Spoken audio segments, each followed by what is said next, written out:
Ministering Angels by Lori A. Thompson. Chapter 40, Submarine Found. Andrew stretches both his arms out straight. "Stop," Andrew commands. "This place feels different," Kenny states. "It is," Andrew responds. "I mean, we really seem like we're in a different place." "We are." "No, I mean we really feel far away and in a different place than the caverns we entered on the island." "It is." "Andrew, I mean, we've walked a long way, but we seem so much farther away than we walked." Andrew turns and faces Kenny. "We are." "Why did we stop?" "We're here."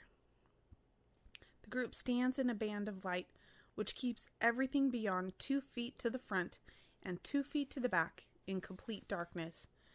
Kenny stands silent, letting his distaste for this journey surface. He doesn't like the uncertainty of the blankness that lies ahead of each step they take. He thinks of how much he enjoys the anticipation of a hunt. He likes to sense the presence of the prey and then strategize the kill. Kenny continues to compare the two scenes and realizes that that is the activity that satisfies him. Patience is part of a hunter's armor. Yet Kenny finds no point in berating himself for forfeiting his safety. Conceding to follow blindly is a willing sacrifice, but following a blind person is plain foolishness in his eyes. They have made it to their destination, and he has seen Andrew demonstrate abilities he has never seen on any hunt. Kenny concludes he will reap no reward from his obedience. He decides then that if he were ever to lead, if anyone relied upon his knowledge to complete a task, he would make sure all involved were active participants. Their task may take longer to achieve, and the consequences of error would be a risk, but in the end, Kenny decides it is a greater benefit to the island. Kenny's getting fidgety. He's tired of standing around, and the confined space is beginning to get to him. He resists the urge to share his frustrations with the others. He receives no pleasure from making things more difficult for others. A loud groan shuts down Kenny's busyness in his brain.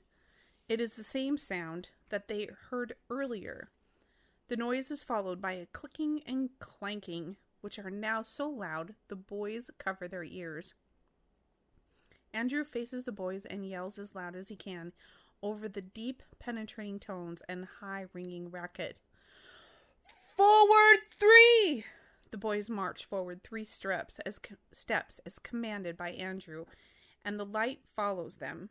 It suddenly reveals a massive object that scares a few boys, causing them to pull back. A domed metal shape protrudes towards the group of boys. To Kenny, even the light is curious, for it seems to be reaching up and over its form, farther than any time during the journey. "Now we just have to get them out of there," Andrew states. One of the boys that traveled by his side is at his right when he speaks for the first time. "The people are in that?" "Yep," answers Andrew. "A long time ago, these caverns were filled with water. These people traveled through the caverns in that." Andrew points. The boy pats Andrew on his shoulder and replies, "Well, let's get to work." They look at each other and smile. End of chapter 40.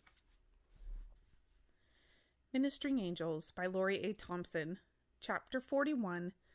Mystic in the Clouds. Nathan stands on the edge of a cliff, looking out over the ocean. The light of the moon gives definition to the layers of darkness that make up the night sky. Billowing shades of gray brushing up against a sheet of black cradles the radiant evening glow. The ocean's secret treasures remain undiscovered as darkness relishes its brief reign over the land and water. Nathan looks upon the landscape and finds no comfort. The distance he feels between him and Brad is mirrored in his interpretation of the island view. A few crests of white gleam on the waves of the night as proof of the moon's effort to share its beauty. The gift is not enough to loosen the hold on Nathan's perspective. Nathan lies down on the ground, looking up to the clouds. Even with crowded thoughts, he manages to grab hold of a pleasant memory. Nathan, Joshua, and Andrew would lie on the shores of the ocean and try to find patterns among the clouds. Nathan remembers how the older boys always found the coolest formations. Nathan's eyes begin to tear up as he considers how much has changed.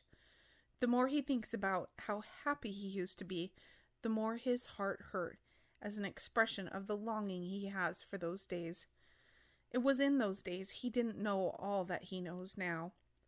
Nathan rolls on his side, clenches his hair in his fists, and curls into a ball.